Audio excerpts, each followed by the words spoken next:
Hey everyone, I'm Tammy. Welcome back to Prepper Watch, the news and reporting arm of preppingcommunities.com. Super glad you're here. Whether you're a seasoned prepper or you're just getting started, you're in the right place.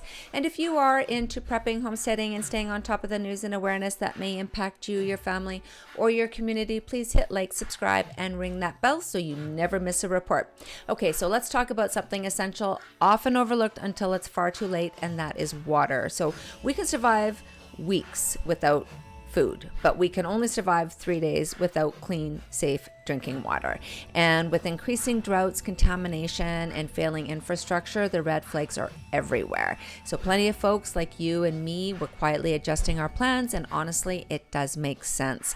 And water insecurity, it's not coming, it is here. Across North America, governments are enacting water restrictions, like towns in Alberta, like Lethbridge and Beaumont, have issued water conservation advisories, urging residents to reduce daily usage, like shorter showers and delaying lawn watering amid prolonged drought and supply concerns. Then we've got the Colorado River, which is drying up, triggering long-term cuts.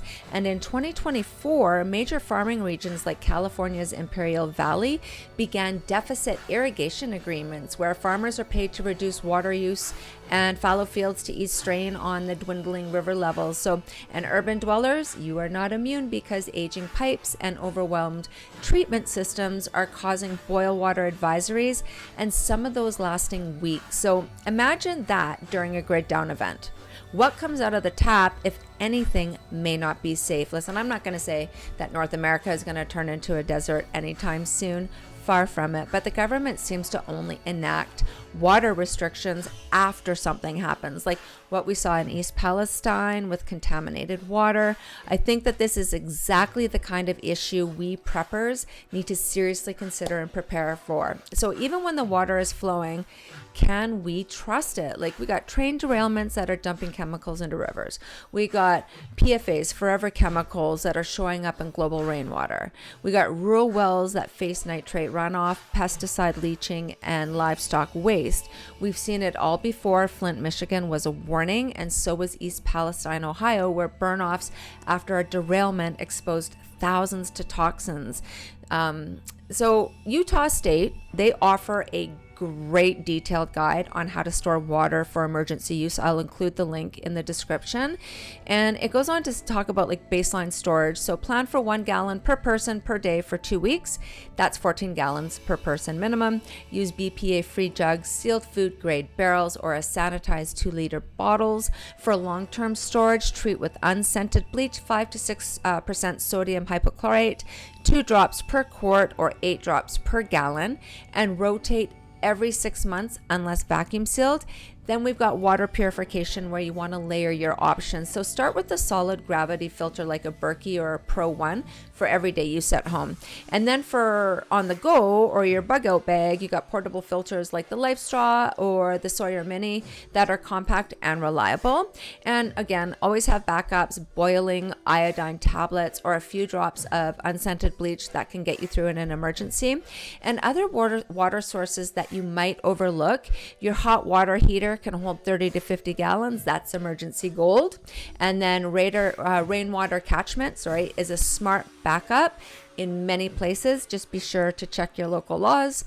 And then don't forget, liquid from canned foods too can help you hydrate when the water's tight. So clean water, it ain't a luxury, it's a basic need.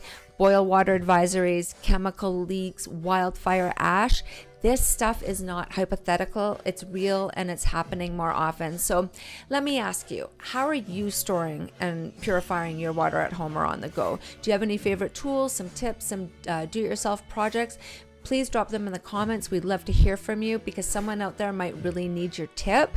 And head over to preppingcommunities.com and Prepper Watch, where boots on the ground reports, survival know-how, and honest intel are shared by folks just like you and me. And you can connect with groups near you or start your own group, build a community before the next crisis, swap tips, knowledge, and local alerts, dive into our growing library of prepping resources, take a quiz, test your knowledge, and jog your memory. And again, if you're living a self-reliant lifestyle, more now than ever, it's critical to connect, prepare, and share with other like-minded people. And that is exactly why we built preppingcommunities.com.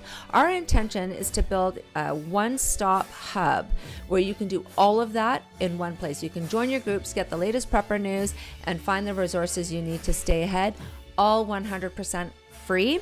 And we are building this one member at a time, and your voice, it truly matters. Until tomorrow, this is Tammy from Prepper Watch. Stay alert, stay informed, stay prepared, and whatever's coming your way, Prepper Watch, we have got you covered.